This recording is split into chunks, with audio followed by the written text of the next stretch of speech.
What's up mga ka-anglers, review natin tong Saichi Max Power. Ginamit ko na pala to pang casting, nilagay ko dun sa 4000 series kong Daido. So buksan muna natin.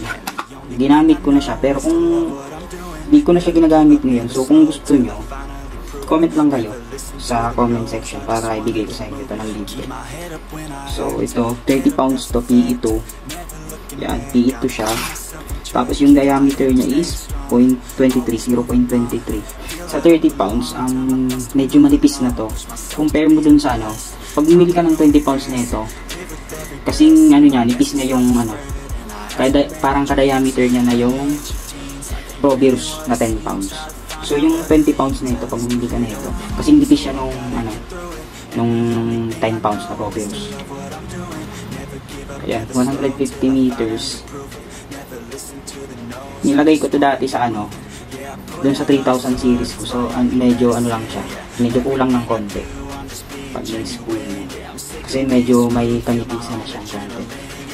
Compare mo sa ibang Chinese brand, makakapal talaga. So ito manipis-nipis to, so okay ito. Saichi Max Power. Ayan.